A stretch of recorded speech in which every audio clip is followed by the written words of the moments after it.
Ay.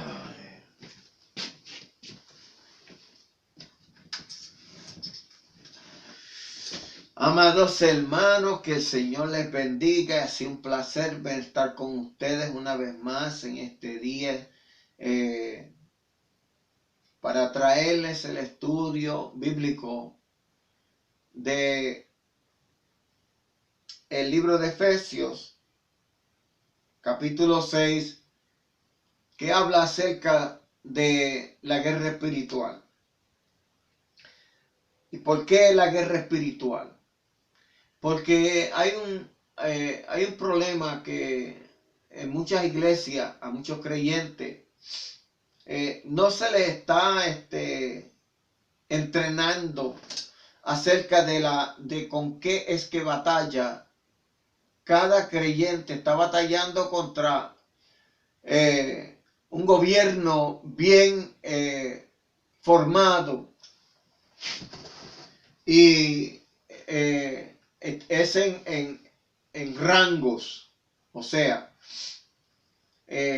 y cada creyente está en esa, y aún los inconversos también están en eso.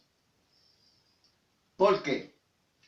Porque un inconverso, pues, discute contra otro inconverso o contra un creyente o un creyente con otro creyente, y ahí está el problema.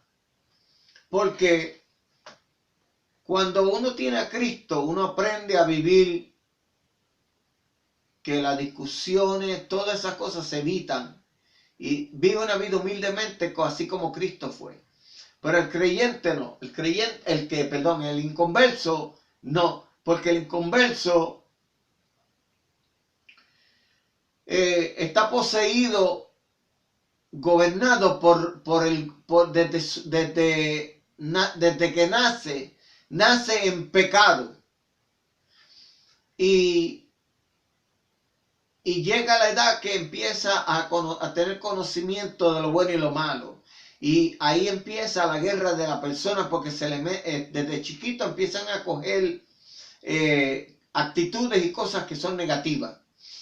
Entonces una persona discute con la otra y tú lo ves que se llegan hasta el punto que se pueden matar. ¿Por qué? Porque esa persona está sido gobernada o poseída por un espíritu de las tinieblas, de suicidio, de odio, de venganza, de toda clase de demonios que viven en ese cuerpo. Ahora, el creyente no es el contrario.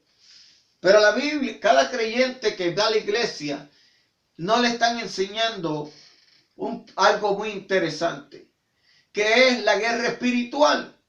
Que nosotros, cuando una persona secular va a las Fuerzas Armadas, te dan un rifle, te dan un vestuario y te dan también un entrenamiento para cómo saber las artimañas de tu enemigo, para que aprendas a batallar.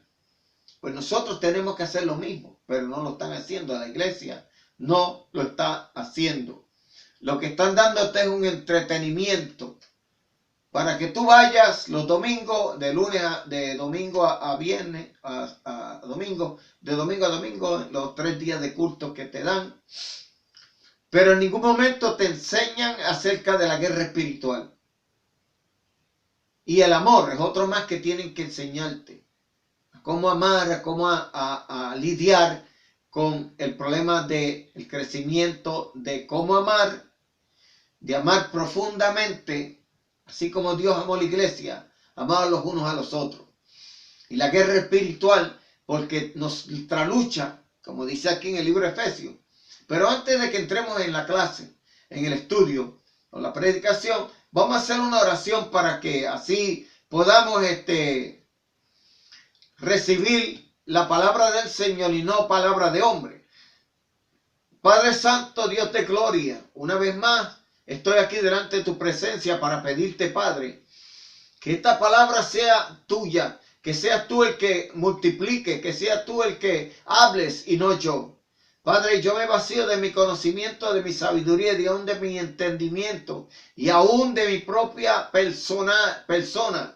Y te pido, Dios Santo, que seas tú el que me llene, que me llenes tú con tu palabra, que tú me llenes con tu sabiduría y conocimiento bíblico de tu palabra, para que yo pueda, primeramente me hable a mí y me edifique, y que después también edifique a la misma vez, pues a través de estos medios, que llegue al corazón de las personas y opere en la manera que tú las has enviado. Padre, te lo pido en el nombre de Jesús, Padre amado. Amén y amén. En el nombre del Padre, del Hijo y del Espíritu Santo, la palabra es leída de esta manera. El libro de Efesios. Empecemos por el Efesios 6, versículo 10 en adelante. Y dice así: por lo demás, fortaleceos en el Señor y en el poder de su fuerza. Revestíos con toda la armadura de Dios para que podáis estar firmes contra las insidias del diablo, que el Señor los reprenda. Ese fue el versículo 10 y el 11. Ahora vamos a ver qué es lo que dice el versículo 12. Y aquí entramos en el centro del estudio o de la predicación de esta noche, acerca de la guerra espiritual. Y aquí el apóstol Pablo nos explica que nuestra lucha no es contra sangre ni carne, sino contra principados, contra potestades, contra las poderes de este mundo de tinieblas, contra las huestes espirituales de maldad de las regiones celestes. Dice ahí. Ahora, yo quiero que presten atención y vayamos y abran sus oídos. ¿Están ahí? Ok. Pues si están ahí, vamos a ver lo que son un principado. Un principado, según el libro de Efesios, capítulo 12, que dice que no es contra, nuestra lucha no es contra sangre ni carne, sino contra principados. Mi alma adora a Jesucristo. Los principados son demonios principales, los príncipes de los cuatro extremos de la tierra, continentes, países, estados, ciudades, condados, son demonios principales, los primeros en rangos.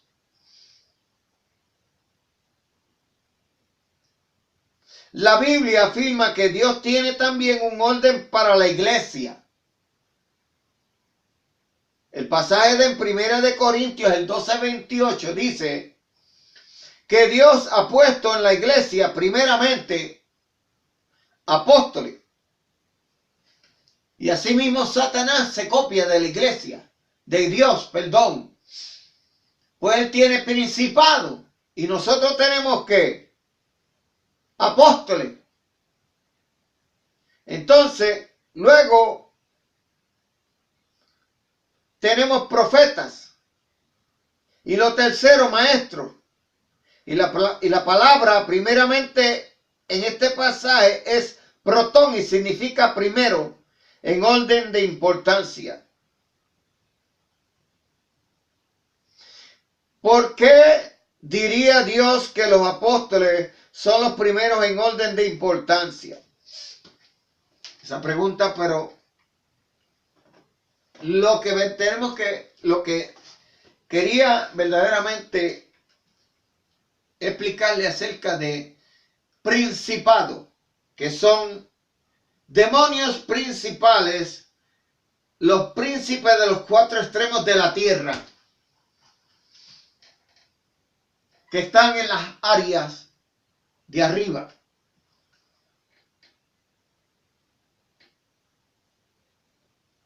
Que dice continentes, países, estados y ciudades controladas.